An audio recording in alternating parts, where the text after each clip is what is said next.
It should be Brett doing the leading the clap now, because you're the one editing. I don't want to lead the clap. That's so much responsibility. Too much. I'm so adverse to responsibility. All right, so I guess thing number one to say for the podcast is I got engaged over the weekend, which is very exciting. Congratulations. It leads Does this into mean the- we're going to have to move? Or does this mean I'm not going to see mom anymore? Or something like that? I have no idea what you're referencing. He's referencing childhood trauma. Yeah, just Oh, just okay. the idea of like your parents getting engaged if your child and divorce. Anyways, never mind. It doesn't matter. Wouldn't know. Go on. Okay. So, but like literally on the way to the place we were going to get engaged, we're chatting, and Rachel's telling me, like, I'm talking to her about Yu-Gi-Oh, which I have a lot to talk about for Yu-Gi-Oh today, because I've been playing it a lot. And so we're in the car and we're just like yapping about stuff. And I'm like, oh, let me tell you about this thing that I've been like doing in the game, and this like long combo I've been doing. And then she turns to me. And this is, so today we're recording on a Monday, which is a different than when we usually record. So this is on Sunday. She turns to me and she goes, hey, I feel like you've just been talking to me about video games like a lot this weekend. And I'm like, that's weird because you worked a double on Friday and Saturday. So I haven't seen you this weekend. And she had like the weirdest look on her face. And then she's like, oh, right. I've been listening to your podcast while driving to work, and I've just been listening to you talk about video games. That's so funny. So she's like, oh, I just think you've been talking to me a lot about video games. And I was like, that is actually crazy. That is so funny. I was like, so you did this to yourself. Got it. It's so good. All right. Hi, everybody. Welcome to Overthinking Games. On that note, podcast about what games can teach us. My name is Seth. I'm leading this up today. Katie has dysentery, so she's not with us today. But Rip. yeah, RIP. Instead, I'm joined by... Brett. I'm Brett. I don't have dysentery. That's good. Hi, I'm Dempsey. I got to film beavers over the weekend. It was very cold. It's getting to the point where you can see them break the ice to go swim around. And that's very cute to see the I love beavers that. break the ice. Not a euphemism, by the way. That's not a euphemism. They're literally the mammals. It's my least favorite euphemism. I think it's the vibes of it are bad. No, I'm talking about literally the animal. Good. All right. So, topically today, sometime like last week, I was sitting here and I was thinking, like, we've done so many episodes recently where, like, we get to the end of the episode and the thesis is, oh, the issue is that players don't have enough agency and that's frustrating. But I feel like I've played a lot of games where I'm like, dang, there are too many things to do. And therefore, I have too much agency with what I do, and I therefore don't want to do this because I have like analysis paralysis or something. Or just like sometimes you ever like boot up a Minecraft world and you're like, I'm going to play Minecraft. And then you play it for like 3 minutes and you're like, I don't want to play Minecraft. That's sort of how I feel about that experience. So I think there's something there to talk about, and we'll loop back around to it. But first, and as always, what have you been playing this week? Brett, what's been up for you? It's a good thing that we chose me to go first, because mine is by and far the most boring, in that I have only been playing Megabonk. So I think I talked about it in the last episode, but Megabonk is basically just another version of Vampire Survivors, which I still have yet to go and play. This is like the first game of this genre that I've really played, and it turns out I'm addicted to this genre, so I need more of it. So once I've unlocked everything in Megabonk, I'm going to download Vampire Survivors and play that. But until then, I'm pretty much just playing Megabonk in my free time. I've had a lot of stuff going on non-gaming wise, so I haven't actually had too much time to play games. But it is incredibly addicting just to, like, I will unlock one thing per run, And that is so nice for me because I'm like, okay, well, there's like 60 other things for me to unlock. So I know I have like this much time that I'm going to be continuing to play this game. And Sure. just for unlocks, it's all I really plan on doing is characters, tomes, and items. So there's also challenges associated with each level. So there's 2 levels currently. There's a forest level and a desert level. And then there's 3 tiers of each of them. And in each tier, you have a set of challenges that you can do that are just like, one is you die in 1 hit, but you just have to like complete the level without, dying. There'll be other ones where it's like, oh, instead of 10 minutes to finish this level, you only have 4 or 6 or 8. So you do that, you get some like permanent status buffs, I think. Or maybe you just like get more money. I don't remember exactly what it is. So I don't know if I'm going to do all the challenges because some of them are absolute bullshit. There's one challenge that you cannot move you like at all, and in this kind of game that's kind of difficult, like really difficult to do, I feel. And I think the description of it is, this one's really hard, good luck. And I'm like, well, that sucks. But what gets me going through really hard runs is at the end of every thing, when you die, it just says you dead, like DED, maybe him skill issue.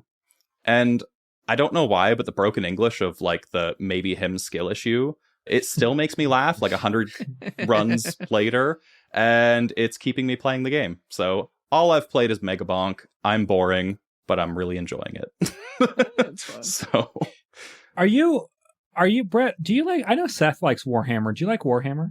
Yeah, I'm trying not to like it too much because I don't want to spend money on minis, but I love Warhammer. It's so sick. So there was just a trailer announced called Warhammer Survivor, and it's an official partnership between Warhammer and Vampire Survivors devs Ponkel.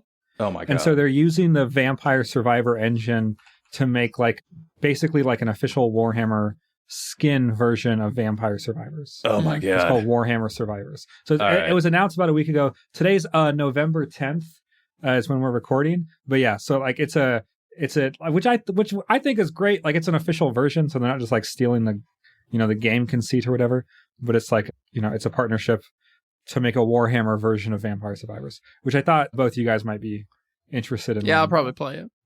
Yeah, I'm looking at it. I'm gonna buy the shit out of that. That's so awesome. That's so sick. All right, what have you been playing, Dempsey? So I've been pretty busy. I finished Crow Country, but I think I mentioned that on the last episode.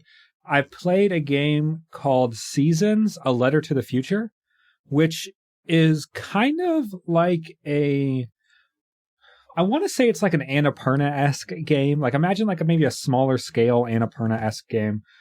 I'm going to look up who actually was published by. But it's kind of it's a very perfect game for me. I really love it. It's about riding your bike around a village and everyone is convinced that they're going to die in the next 24 hours. And that's like a good vibe. Like that's like, a terrible vibe. What the hell? So basically, yeah. So it's a bicycle riding and photography simulator where you're from a village that was completely isolated from the world. You had this village that was started by a doctor who healed people from different like psychological sicknesses. And it's set in a very like magical realism world. It's very like Latin American magical realism vibe where like it's magic, but in like very mundane, everyday kind of ways. And so like they have something called like the sleeping sickness and like different like psychological sicknesses that are magic based. But like they don't have like, you don't go to a wizard to fix it. You still go to like a doctor and you have to go to like therapy, things like that. So like just because the problems are magical, the solutions are very like grounded. And like if you're wealthier, you just have access to more resources to fix your problems. And so like it's a very like grounded version of magic. You start by making a pendant, and it's a very sensorially based game. So like you start by you're making a pendant with your mom, and you make it. Your mom is basically sacrificing her memories to give you and the pendant helps you keep track of who you are as a person. About like so you don't lose your own identity ever. Like you remember who you are, which I think is a fantastic idea of like being very afraid of literally not knowing who you are anymore. And so you have to like sacrifice somebody else's memories in order to remember who you are. And you pick out different objects around your house that have like the 5 senses. So like something you eat, something you touch, sounds, and pictures and things like that. And that's kind of the theme of the whole game. And so you have a tape recorder, like a microphone tape recorder, in which you can just record whatever sounds around the game you want to, which is, I love it. It's pretty fantastic. And when you take out your tape recorder sound, like your microphone that's connected to a tape recorder, it becomes direct, like the microphone becomes directional. And so you can isolate specific elements of the environment really well. And like kind of any sound that's happening in the environment, you have the ability to isolate pretty well. And so if you hear something and you want to like experience more of it, you can do that. And then you can record it. And then basically you're making a scrapbook of your travels. And that's like, there's no like progress blocking behind the scrapbook. It's kind of like it's like an open world thing, and you kind of explore as much as the world as you want, and you make as much as your scrapbook as you want, and you meet as many people as you want to meet. And then there's a giant flood and that everyone's very anxious about. And so you learn about this flood happening. Some people are trying to get out. Some people don't want to get out. Some people are too busy. The flood's going to come at midnight, and you figure out that there's like political intrigue, and there's like a little kid that takes you on a tour of the valley from his bike, and he's picking up all these things that like remind him of his dad who died from cancer. And like it's just like it's a very grounded, magical world. Like there's this element of like you not knowing what technology they have and don't have, which I really like. That like, I don't know, like there's something so fantastical about like, okay, they have cars. That's new. Like I didn't know if they had cars or not, but now they have cars. And like and so, but there's something so nice. And so all you have to do is take pictures of whatever you want and record sounds of whatever you want. And you're just filling up the scrapbook. And the conceit is that like the scrapbook is you're taking the scrapbook to this big library so people can learn about your whole job is just to document things. And I know like this is going to go into the topic, but like it strikes such a good balance of you get to do whatever, like you get to kind of just be led by your own curiosity, but it's such like a curated specific experience that the game kind of wayfinds you into these moments that feel very natural in a way that feels really satisfying. There's like this special genre of games that I love, which are like small open world games. And so obviously like you have like the big like Elden Ring, Far Cry, like giant open Zelda, like giant open world games, which are very special. But like a Short Hike, Little Gator game, and now like Seasons and Alba, a wildlife adventure, games like that are like open world, but like on a very limited small map. I adore these kind of games. They're usually under like 5 hours. And like, it falls into this space of like, you kind of just do whatever you want and there's no consequences and everyone's a little bit sad. And the bike riding is so good because you have to push the triggers for each leg. Oh, that's fun. And then if you can get your momentum built up, you don't have to do that anymore. But if you go uphill ever, you have to like keep alternating the triggers. And because it's on the PS5, there's like a little bit of resistance built up that matches the steepness of the hill. Which is so good. And it's also like so there's places that you can get off your bike and explore, but I love it because you have a bike, but that doesn't mean that you can go anywhere. And some places are tedious to have a bike. So like there's this, like you have to cross a bridge, but it's too unstable to cross with your bike. And so you have to like get off and like walk your bike. And there's moments where you have to like deal with the tediousness of having a bike. Which I think is it's not like purely convenient. Like there are like sometimes when having a bike is inconvenient and you have to deal with it. And also you can just lose your bike. Like if you don't like remember where you set your bike, you kind of like you set your bike down, you go and explore a new area, and then you're like, oh fuck, where did I put my bike? This sounds a lot like this is my experience with Death Stranding right now. Is like I don't ever want to get off my little tricycle because it's so much faster and better, but sometimes you just have to. But then also I just had my bike ruined, and that makes me very sad because I don't know how to get another one. So it just reminds me of Death Stranding, like that bit. And so I'm just I think it's really, the writing is like on the edge of like, sometimes people talk like they're in a Shakespeare play and sometimes they talk modern, and like it's just this really like free association, almost like dreamlike thing of different people that you talk to. It's fantastic. I think it's like a little bit overpriced. I, however, did not pay for it because I use my PlayStation points, which I have unknowingly been collecting, and I think they're going to like expire this month or something like that. And so I had to use them all on something, and so I used them on this game. But yeah, as far as like a photography simulator, scrapbook simulator, I love this game so much. I am craving though a big AAA experience after this. Like I think I want to play like a big open world, like either the Ghost of Yotei. I have Sony, the benevolent kings that they are, have found it within their purview to give me Hogwarts Legacy. That was one of the games. It's a good game. I'm thinking about booting up maybe Hogwarts Legacy. I don't know. I've played like Crow Country and Seasons, and like I've also been playing Katamari Damacy. So good. I love that game.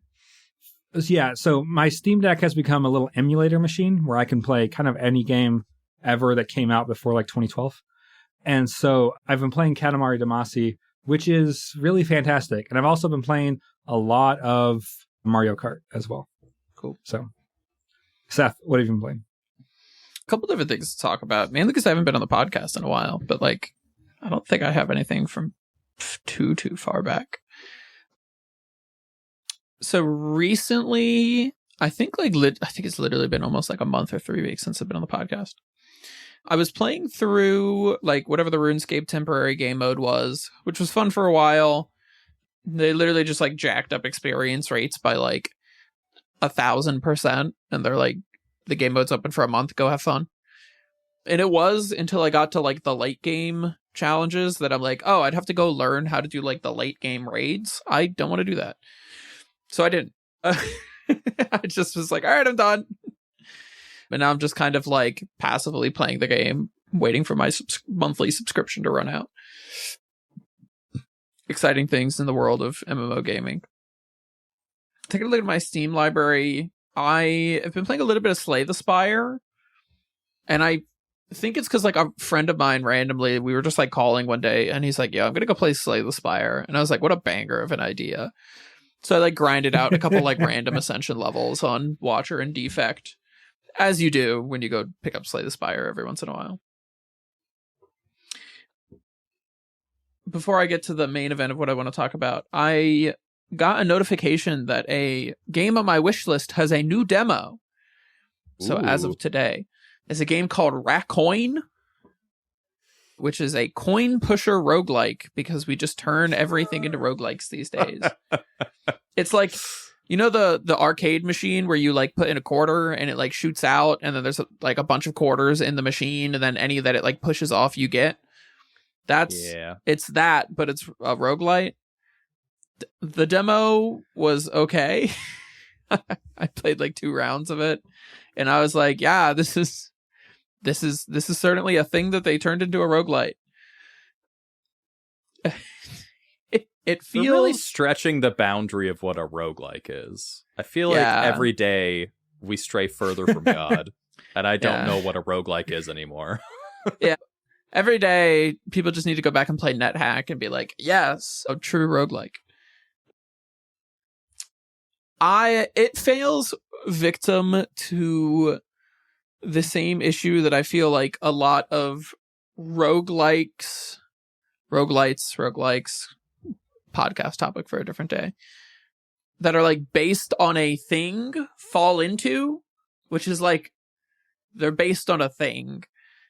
My example of this is like if you play Balatro actually has very little to do with poker aside from like the aesthetic. And that plays to like the why I think Balatro is such a good game, because you don't need to know anything about poker and like all the information is kind of like right there. This game was like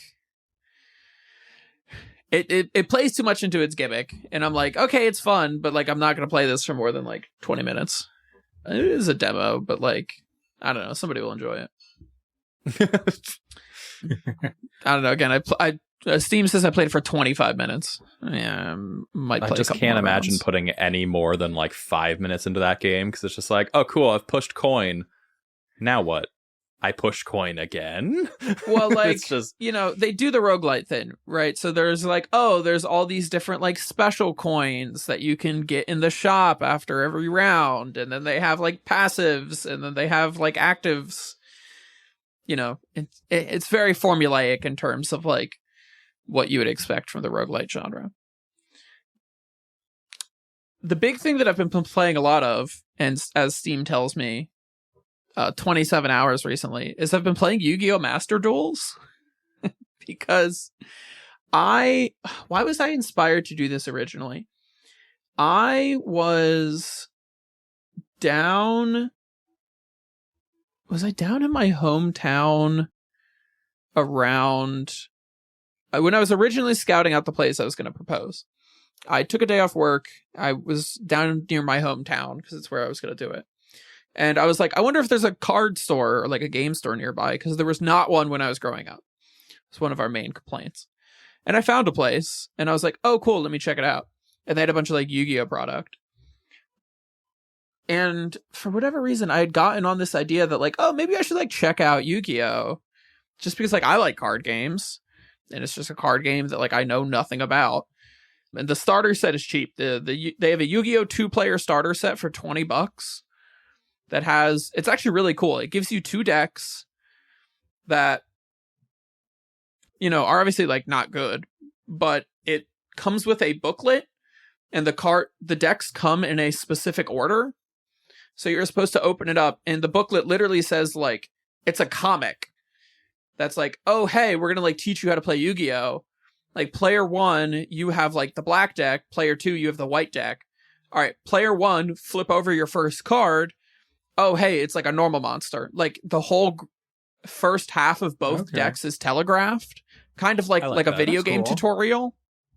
Sure, yeah. So it literally like walked us through how to play the game step by step. I was like, this is sick as hell. Rachel was like, get me out of this torture. Because she likes playing Magic with me. But Yu-Gi-Oh! Is like such a different game than Magic is. Brett, you're the card game guy here. Have either of you guys played Yu-Gi-Oh? Yes. I used to play Yu-Gi-Oh! Until... Actually, I just mentioned before the podcast, I almost got stabbed. So I stopped playing Yu-Gi-Oh! Because my entire collection got stolen by a man. Okay, there's a lot to break down there. But, so I come from a Magic background. And Magic is a very interesting game because it's very, like, resource-focused. Like, so much, like, pretty much everything in Magic either requires you to, like, spend mana or, like, tap a card to, like, use it in order to do something. Everything in Yu-Gi-Oh! Is, like, yeah, you can just, like, play it. Like, if it doesn't say, like, it costs this much, you can just, like, you can just rip it. And that was like, oh, okay. So, like, everything here is insane? And the answer is yes, everything is insane. Having now played, like, 25 hours of this game, I think the best way for me to describe it is you essentially, like, live build a puzzle, and your opponent on their turn has to try and undo your puzzle and build their own puzzle.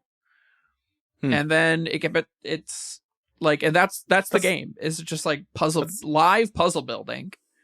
It's not a bad way to describe it. Yeah, because it is very different from other TCGs. Like, I mean, the big 3, like Yu-Gi-Oh!, Pokemon, and Magic.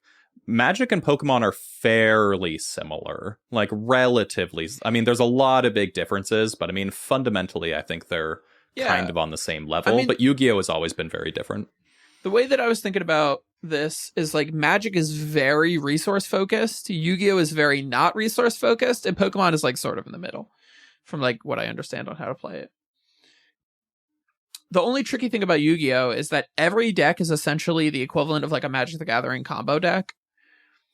So like my turn 1 in a Yu-Gi-Oh deck that I've been playing is a Blue Eyes White Dragon deck will require me, I think at the end board, I've gone through more than half my deck. Like normally, I play something like 15 to 17 cards on turn 1, and there's just like stuff flying around. I end with a board that has the equivalent of like a counter spell for each card type, counter spell for a generic card in my opponent's hand, a counter spell for their graveyard. I have like extra counter spells in my graveyard that I can like recur. And like that's just normal. And then there's also like other cards in my hand that is like negates, and it's crazy. It's fun. Like I don't know how much longer I'm going to play it before I just like burn out on the concept. And I only play like one deck because I was like, oh, I guess I just have to like memorize the combo line for this. And so I've just been playing like their solo mode because I'm like, I'm too scared to go against other people in this game. So I've just been like styling on the AI. It's cool, I guess. Solid. I've done it for like 25 hours. God damn. So onto our topic. So again, the main idea of what I wanted to talk about is what I'm thinking of as like anti-agency. Because so many of like our solutions when we get to the end of the topic is like, oh, this sucks because like the player doesn't have any agency in this decision making, and like that's not fun. But there's definitely examples of games where you're like, oh, I have too much agency in this, and I'd actually rather you let me do less things. And I just wanted to start by like, do you guys have any good examples of something like this? Because for me, it's like RuneScape. Sometimes I load up RuneScape and I'm like, oh, there's 30 different skills in this game, and I have no desire to train any one of them more than the others. So I guess I'm just going to sit here and like wait for something to feel inspiring. Yeah, I mean, so I think it was it today actually, or maybe yesterday, that they announced that they're going to be releasing like an anniversary version of Fallout 4. And because it's now been 10 years since it came out. And that makes me, one, feel old, but then two, reminds me why I've only completed the game once. And this is a very Bethesda problem that I have, where I love the game on the first playthrough. I've played through the other main ones. I mean, like Oblivion, Skyrim, Fallout 3, New Vegas. I've played through them multiple times each.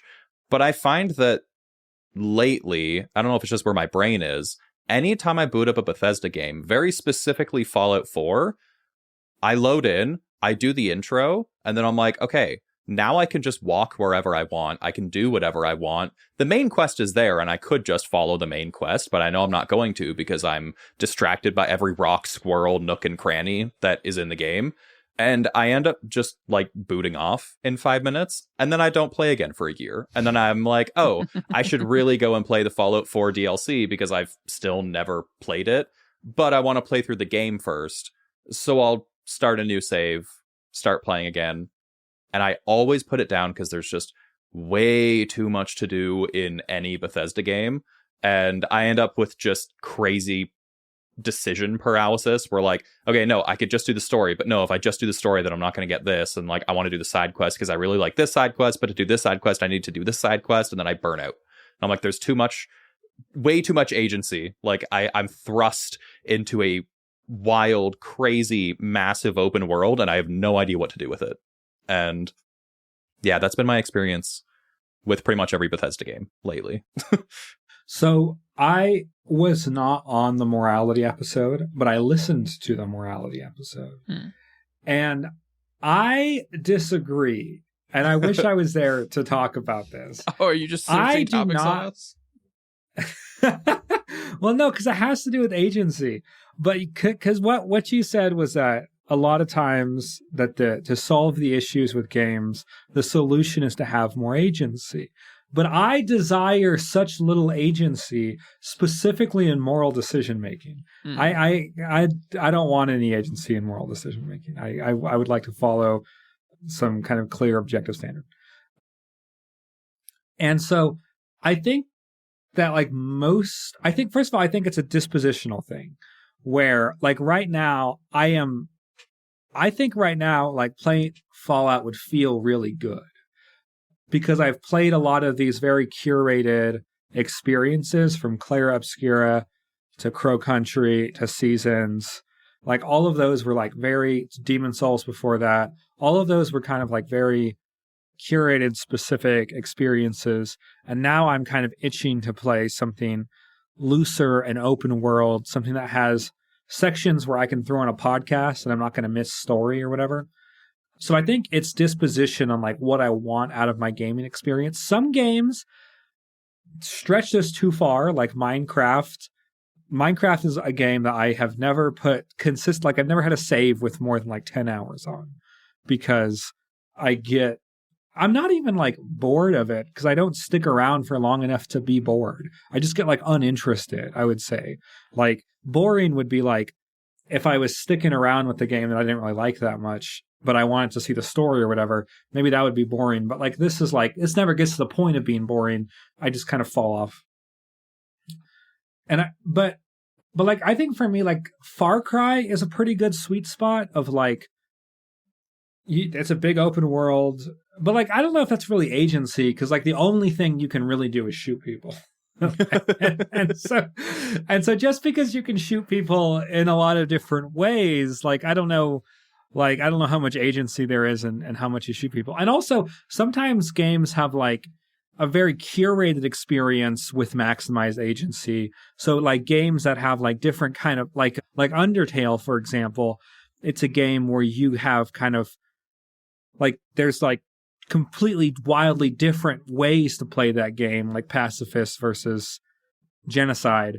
Even though it's not open world or whatever, there's still like a lot of agency in your decision making in that. And so like, I think like the idea of putting on something like, I don't know, like just if that, like that feels really good right now, like this big empty open world that I can just spend a lot of time in. That's what I'm hoping Hogwarts Legacy is. I don't know if it's going to be that, but but I'm kind of sorry, I just made a face. You guys can't see that. The only reason I made that face is because it's like I really enjoyed that game when I played it. It is like 90% I 100%ed the game, and it wasn't too hard. Like I think I did it within, I don't know, I'd have to pull it up. I did it within like 30 hours. Like it wasn't that long of a game, but okay. It's mostly just like fetch quests. So if you are looking for something to turn your brain off on, it's not bad because it's basically just like, okay, get your broom. I'm going to fly to the other side of the lake. I'm going to go talk to a squirrel or I don't know, whatever you do. It has a puzzle for me to do. Oh no, it's Merlin. Sorry. I don't know why I said squirrel. I was thinking of something else. You do Merlin's puzzle and there's like 1,800 Merlin's puzzles. And you just go and do that for like 20 hours. And then you spend the other 10 doing the main story. The story is not very long. And you can really like engage with it almost as much as you want. Sure. Like once you get the broom, you're good. I think it is a good turn your brain off game because there is a lot of content in it that you can just like walk places and do stupid little puzzles and not engage with the rest of the game. But I think like so I'm very easily manipulated. And so I think I want as much agency as the developer convinces me that I want to have. Like, I think like there is no default state to Dempsey. Dempsey as a default person does not exist. I only exist in context of my experience. And so like, if I am like, whether I want agency or not, I think really depends on like the argument the developer is making to me. So like in Elden Ring, which is a game that I endured, and I endured it a lot because of how open it was, and I would put on like the Outer Wilds soundtrack and go kill a god. Like that's a good vibe. That's like a good thing to do. Right? But like it makes a really compelling argument why that's a good thing to do. Like Like the Elden Beast is like literally in like the space between space. You're like in a galaxy or whatever, like an empty black box in like another dimension, killing a being that you can barely comprehend. Like it's cool. And like the argument that the game makes kind of makes me buy into the idea that I want agency and it gives me what I want. And then where like when I play a game like Crow Country, which Crow Country is like about solving puzzles. It's like kind of this little like theme park puzzle box thing. Like the amount of agency that Crow Country is telling me that I want is a limited amount of agency because it says, look here, Dempsey, you're going to want to be scared. And in order to be scared, you have to be kind of weak and vulnerable. And in order to like, to feel these feelings that we're convincing you that you want to feel, you can only have a limited amount of agency. And so I think I don't think I have like an overall preference. I think I'm like very easily convinced by whatever the developer's vision is. I don't know. I think because I see video games mainly as like a vibes-based thing, I don't think I could ever like complete a project in a video game. Like the idea of like going into Minecraft and like building a working computer, right? Like I understand that I can do that, but like that's not why I play games. I don't play games for like doing a project in. I play games for like the vision and the vibes, and that's it. So like that level of like, oh, you can do anything you want in Minecraft. People have made working computers. That doesn't seem appealing to me other than like an oddity to read about. So I was going to ask if there's ever been a game that has had too much agency that you didn't like, and I think that just answered it for me, where it's like, It's the sandboxiest of sandbox games where there is zero objective. The game just wants you to like go nuts and do whatever you want to do, live out your best life. But Minecraft is another one of those games that I will bounce on. Like I get the urge like once a year to play, and I'll play for a few hours at most. Like I'll play for like one day, and then I just never think about it. I don't think about it again for another year, because it's like I get to a point where I'm like, okay, I've built my house. I've got some like stuff set up. I'm going to go spelunking for a bit. And then I get to the point where I'm spelunking, and you're told to you should go to the Nether. Oh, there's like the end. There's like whatever. I don't know. There's this like loose story that you're supposed to follow. And I just never do it. I just kind of build my house, get comfortable, and then think, okay, well, there's too much for me to do. Like the bounds are limitless, and I've reached what I want to do. So I'm just not going to engage with it any further. And it's just like something in my brain just shuts off as soon as I get to that point in Minecraft every time. Well, that's, it's sort of the onus of like, I think Minecraft is like the key game for this. But I mean, Dempsey, to the point of what you were saying, like part of that is, I think, just the idea of the curated experience, right? Like there's a bunch of games where you don't really need agency in a general sense. Like I don't need agency to like read a book, right? Like it's working me through like a very specific story for like a very express purpose. And probably like the more that your game leans towards like the visual novel idea and less away from like the pure sandbox, it's probably more of like an agency spectrum. And this is like the idea of like, if your choices don't matter, I am okay with that. I do not need, like, if it's a false choice and like there's only one ending anyways and none of your choices matter, I think that's okay. Even if it's not like the theme of the game, even if it's just a structure or whatever. I like the idea that like choices matters games. I know Katie's not here, but she talked about how appealing they are to her. But there, like that idea is not appealing to me at all. I don't mind if my choices don't matter. So do you have okay, so there's like the choices matter games, which I think is a lot of like, that's very agency based, but that's not too much agency. But if you have something like Mass Effect we talked about, or like a lot of RPGs where you have multiple endings, even like the Fallout games and whatever, there's a certain amount of agency you have in those games to make a few choices along the way, at least, that will influence whether or not you get ending A, B, or C. But then there are games like, I'm trying to think, games that I go back to a lot. I will play almost all the Resident Evil games like once every couple years. And the Resident Evil games, for the most part, at least the ones that, you know, I play regularly, there is zero agency. You go through and you are basically railroaded from A to B to C all the way to C. It's like a theme. Park ride. Exactly. And it's like, but I love those games, and I feel like I almost need those games to like reset my brain from playing all of these open world choices matter games, because sometimes I just need to be told what to do. Like sometimes I just need to like, okay, this is the story, this is exactly it, even though I know what's going to happen and I can't change anything. It's almost refreshing to not have to make a choice in a video game sometimes. So when you play, so like I'm trying to think of like, so Baldur's Gate, for example, right? So Baldur's Gate, I think, is a pretty like the epitome of choices matters game. Mm-hmm. Yeah. Do you think you would like Baldur's Gate less if there wasn't like the wide array of options? I don't think I would like it less. I think I'd like it for different reasons. Like, I would also say it's a fundamentally different game at that point. Yeah, and like, I think that's the thing. You're getting into like Dragon Age Origins style games, right? Where you're like, oh, this is like a medieval fantasy style game, but like I'm really like playing through a narrative, and I just like or like Mass Effect style, right? Like I'm playing through a narrative, but then like I have all of these options. I think what has like elevated Baldur's Gate above like the rest of the genre is like, oh, there's actually like a zillion options here. And I think that if you remove all of those options and remove that well, I don't know about remove the agency, but lessen the agency, I just think it's a very different game that suits a very different vibe, because like it would just be a good, I'm trying to remember. Okay, I'm trying to remember currently. It's been a while since I've played the what are those games called?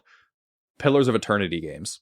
And I'm trying to remember how much agency is in the Pillars of Eternity games, because like Pillars of Eternity 1 and 2 are basically just like proto Baldur's Gate games. Like they're, you know, based off of the original Baldur's Gate game, from what I can tell, in style. And I don't think they have a ton of agency in them, but you're basically going to that, or like, yeah, I'm trying to think of other games that are very similar to that, but it's just a very, very different vibe, I think. So, and, you know, part of my original topic here was like agency being bad, right?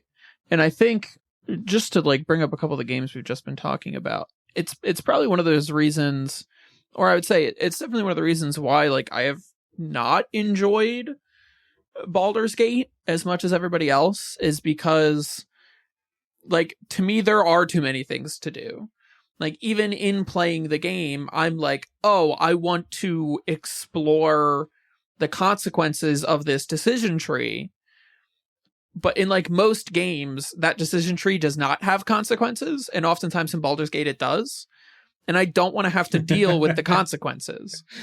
Sure, yeah. It is because I think that Baldur's Gate is really good at giving the illusion of having a lot of consequences, though, because the amount of things that you do that actually influence like the main story or whatever, there's a lot, and I'm not going to pretend like there isn't more than most games, but I think it gives you a really good illusion that everything you do matters, when really it's like 40% of the things you do. Sure. Matter. And I mean, like, that's still a lot. But even if it doesn't have like a greater implication, like just the nature of how like D&D is structured, and like I think the nature of how Baldur's Gate 3 is structured, in a lot of games, if you like go down a decision tree that, let's say, leads to combat, I think it's a lot easier in most games to just be like, oops, sorry, never mind, and then like bail out. Where like that's a lot harder to do in Baldur's Gate, and then like if you revisit that area, if you manage to run away, like it's going to send you back into combat in some circumstances. Whereas I think in other games they would just be like, oh, okay, the person's like de-aggro, then it's not a problem. So Seth, yeah, do you see that as a form of expression, or do you see it as something else? in like, terms of the Supreme Court decision about how expression works, or sorry. Like, so I think the reason all those choices are put there is so you can express your character, right? Sure. And so you're not supposed to stress about all of the options you don't pick. You're supposed to be happy with the option that you do pick because you can express yourself. So, like, do you see it as expression or do you see it as something else? I can understand that as an idea. I think the problem is I am naturally inquisitive, and there are areas like that where in an area that I'm naturally inquisitive, I'm encouraged to be like thorough about that. So, like, I want to click through all of the options, if only like to see what happens. Which again, I think in a typical game, that's not an issue. The other game, just because you mentioned it earlier, I think it's also probably why I like bounced off of Undertale, because like despite being a game that has, I think, like all of the features that you're like, Seth would really like this game, the fact that there are like true consequences, like narratively, for like, oh, if I choose to kill everything, or I can like pacify things, or I don't even know how the game works that well. It's bothersome in like an inquisitorial sense, because it means that there are decision trees that are like that cut off. There was another thing I wanted to make mention about other than Undertale, but I also think about it. I wish Katie was here because we could do some teacher talk. But there's a lot of education that is moving towards, at least in the world of science, very like inquiry-based education, which is there's so much I could talk about. But the goal for like my area and what we're doing in science right now is we want students to be more like scientists, which, you know, is a lot more like activity oriented. It's a lot more project oriented, where like students are investigating these like big ideas, and they do activities in order to like find the answers to these like big ideas, and that factors into like bigger umbrella ideas. And that works well for like a certain type of student. But for a lot of the students that I teach who like maybe aren't naturally inquisitive about the topic, or are non-native English speakers, or, you know, have individualized educational needs, like that sort of, oh, you have all of this agency in like what you're learning and how you're learning it, is actually a lot more troublesome than if we just like sat them down and I was like, here's the idea, here's the concept. And they would be like, okay, got it, I've learned it, rather than like, oh, I have to go try and figure it out. Which is good for some things, don't get me wrong. Like, I'm not a hater of the concept as a whole, and like it's worked really well for some things, and I've gotten some students to say some interesting things at times. But then I have other times where like I grade a test and I'm like, oh, none of my students realize that everything falls at the same speed, despite like doing a whole lab activity on it. Huh. And that's when you're like, oh, I should have just told them this. And then we like did the activity to demonstrate the principle rather than like trying to discover the principle through the activity. No, I wonder if there's like a question of emotional investment. Like things that you are predisposed to be more emotionally invested in, project-based learning is going to be more effective at. And things that you are less predisposed to be emotionally invested in, you're going to be like project-based learning is going to struggle at more. So, and I mean, like, we'll loop this back to the video game conversation in a second, but you know, it's the adage of like learning styles, which we have come to prove is not a thing. Yeah. Like students, you're not predisposed. You said this carefully, which is why I want to pick it apart.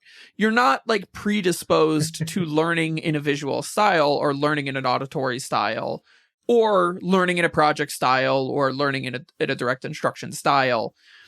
It's sure. But the idea of like there's some sort of like emotional predisposal in terms of like do I want to do it in this way is going to factor a lot into, like, do you actually end up learning this? Like, do I want to learn astronomy? If the answer is no, you will never learn astronomy. Yeah. And if it doesn't matter how I present it to you. Yeah, and so I wonder, like for example, like discovering that everything falls at the same rate. Like, if I guess if you have just people who are more emotionally invested in like physics or learning how the world works, like I think their lab work would be more, because obviously if you do the experiment, you figure like like if you're getting that things are not falling at the same rate, you did the experiment wrong. Like, yes, like if you like something has gone wrong at some point, right? and so like that's why this inquiry based instruction, it works in the first place. Is it rejects the the postmodern idea, and it says like there are some invariable truths about how our universe works. Everything does fall at the same speed. The problem then is like taking the student and getting them to look at the data and pull that claim out of it, because they'll okay, we got to loop this back into the video game stuff in a second, but like what I have them do is I have them drop a golf ball and a ping pong ball, and I have them time how long it takes to drop at different heights, and inevitably like their data is essentially 3 overlapped lines. They do it with 3 balls, where like, you know, it's not perfect, but I don't know, maybe the golf ball they timed being the slowest one time, but then it's the fastest, you know, at this height, which it's all arbitrary. It comes down to like how well they can hit start and stop on their clock. I was going to say, the kid with poor motor skills and like bad reaction speed is just like the golf ball fell 1 second slower. Right. Well, you know, inevitably what it comes down to is like all of their results are within like 0.2 of a second from each other. And then they show me their data and they're like, hey, all of these things here are about the same. And I'm like, that's crazy. What does that mean? And they're like, I don't know. And I'm like, okay, you're not emotionally predisposed in order to like learn about this. Which again is the trouble with this like inquiry heavy agency approach.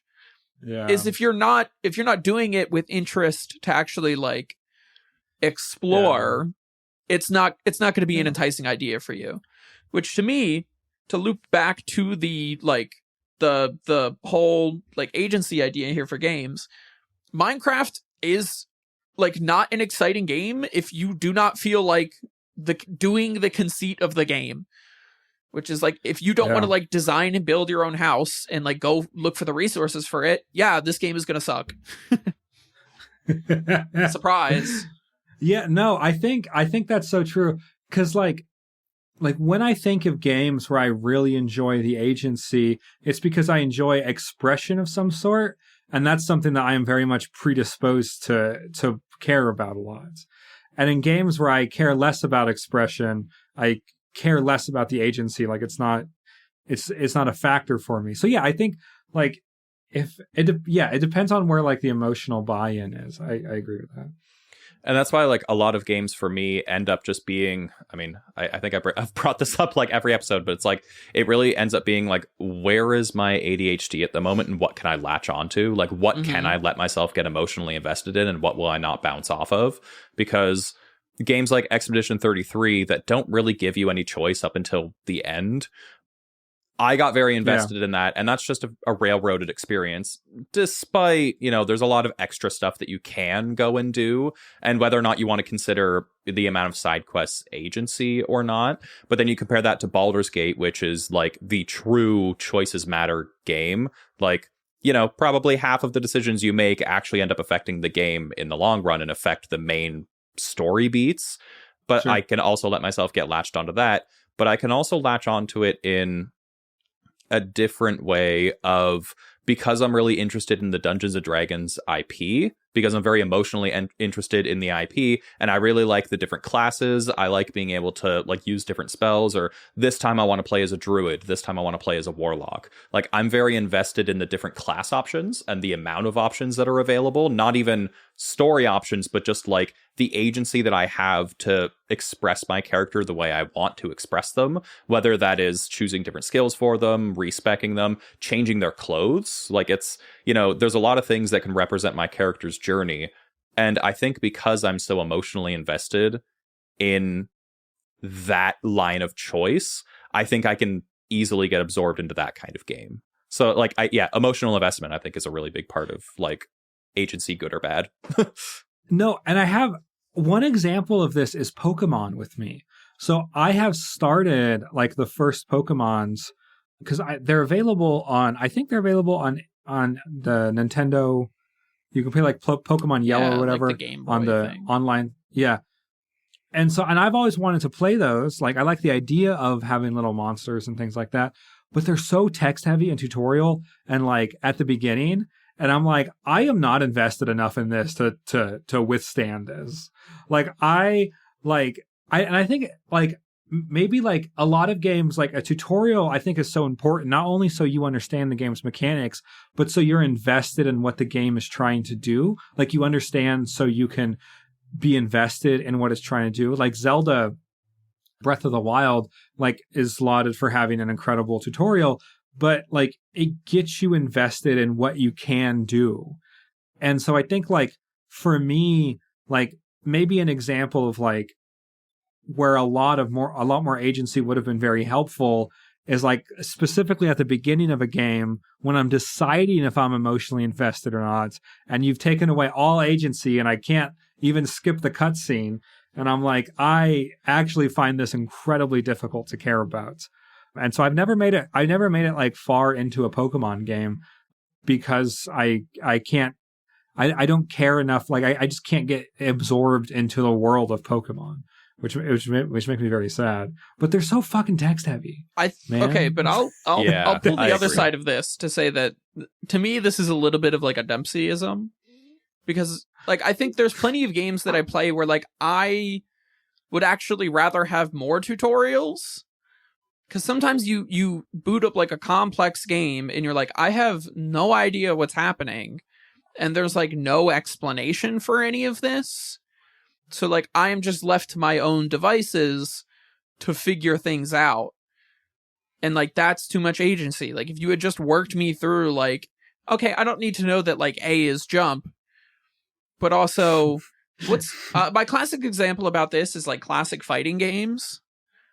Where like you just boot it up and like am I just supposed to like inquiry style discover like all of like the reuse combos in like Street Fighter? Yep. Like you know, just button mash until you figure it out. Right. Like, and I know a little bit about fighting games that I think it's like I don't know, like a back quarter turn up is like a Shoryuken or something, but like how was I supposed to know that? And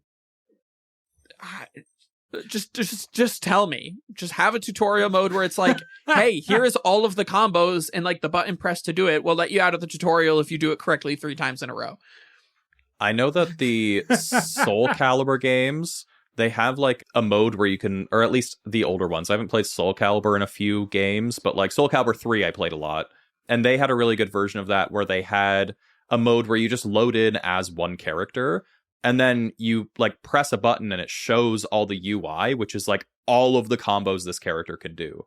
Sick. But I always found that very overwhelming because it's like, oh, there's like 40 moves I can do. And like the input to do these things is way too complicated. So I just like, it's just a wall of text of just like button combinations. That's very, very intimidating and confusing. Dempsey, I have a question for you about Death Stranding, because Death Stranding's tutorials are Guillermo del Toro or whoever's voicing him is going to monologue at you for a half hour, and then you've learned one game mechanic, and it's going to proceed to do that for the next 6 hours, and you're still not going to understand how to throw a box at someone. Yeah, I think so. But that's because Dempsey's like emotionally invested in the game. Like he wants to like sit there and like. Okay, so I was gonna say, so it really just depends it's because what you're emotionally invested in, which is not Pokemon. Yeah, I think it's no, hold on. I like the idea of Pokemon. I like Pokemon Snap. That's a game that I've played, and I like the cartoon, and I like the one where they're all made of felt. You know that Netflix short. Have you seen that? Oh yeah, Netflix, yeah. Pokemon Vacation or whatever. That's such a good. Yeah, that was show. very It's cute. incredible. But yeah, I think that like, because Death Stranding, it's wrapped in such a ridiculous wrapper that I think I am invested because of the absurdity. And I think that absurdity, I think if it was the same amount of text, but like a less like absurd like world, I would find it a lot more difficult to get invested. However, I think if Hideo Kojima as a writer was briefer, I think his games could be a lot better. Yeah, this is my struggle going through them right now, is I'm just like, if I weren't monologued at all the time, I think I might enjoy this game a lot better. But that's just Kojima's style. Like, that's just, he will just monologue at you and remove all of your agency while doing so. It's like, no, you're going to sit here and listen to me talk at you, which can be very, very exhausting. And I think that's something that I'm currently working through with Death Stranding. Not that that's really related to agency at all. No, I mean, it is. It's like the topic of what I brought up earlier, that like a book doesn't require agency, right? Like you read a book, and like Dempsey, not to like psycho profile you too much, but like I think you like films, like you're a film person, sure. And I think part of that like expression in a game is you're probably a little bit more willing to sit through something like Death Stranding explaining something to you for 30 minutes because of like the aesthetic or the cinematography of it, or the fact that there's like a specific experience that's intended with that.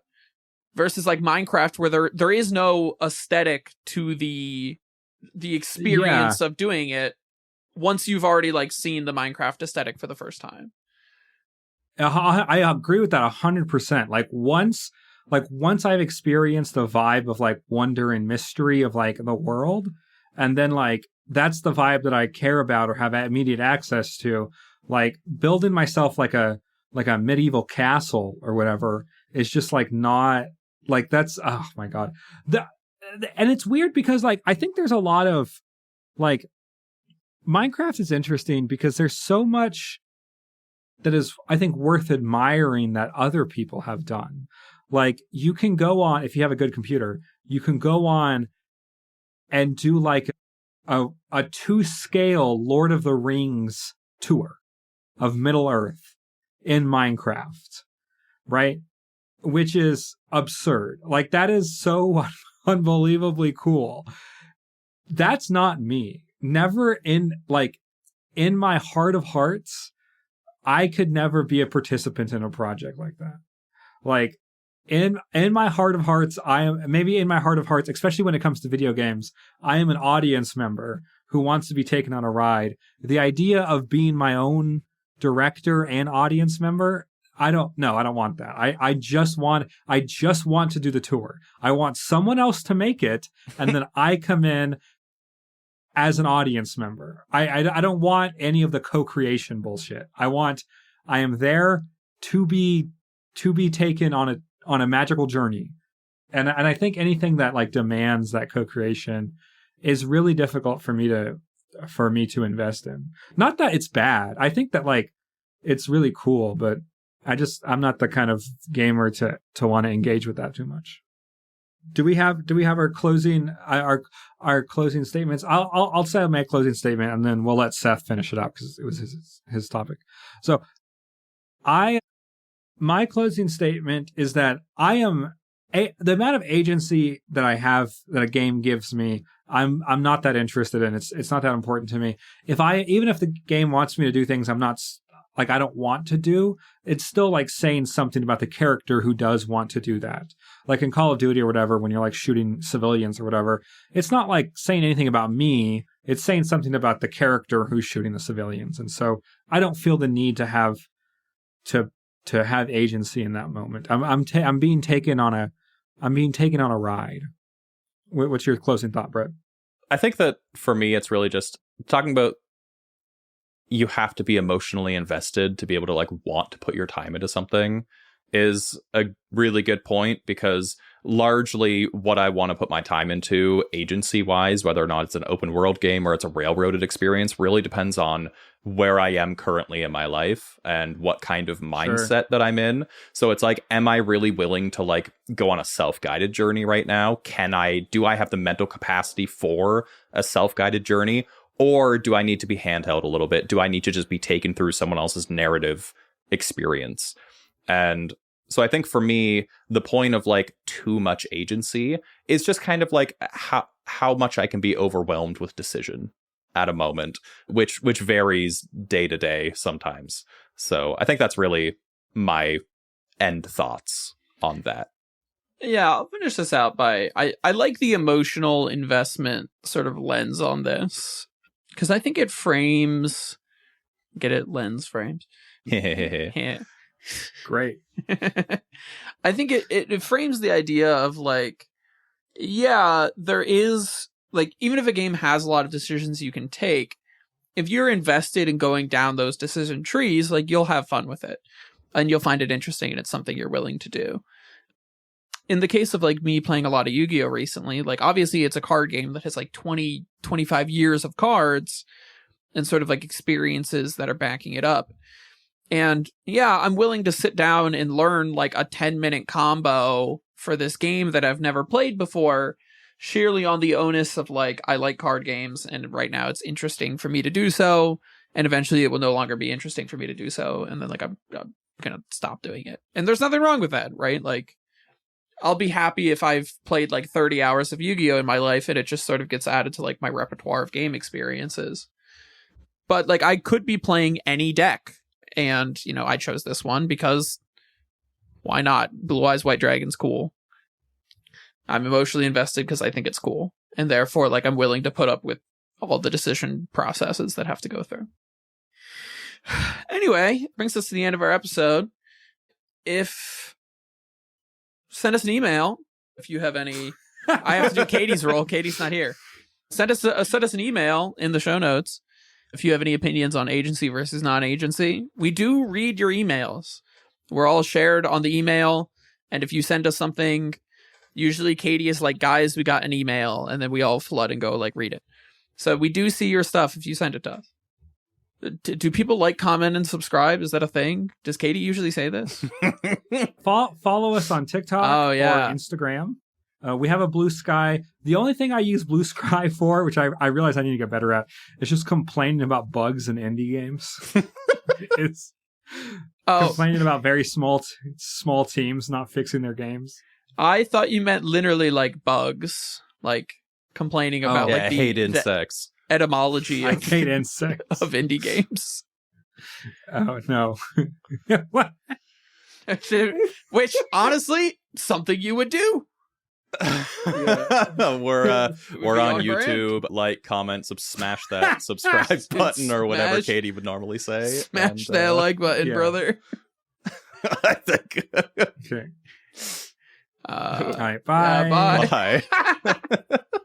Good job, us. Good job, team.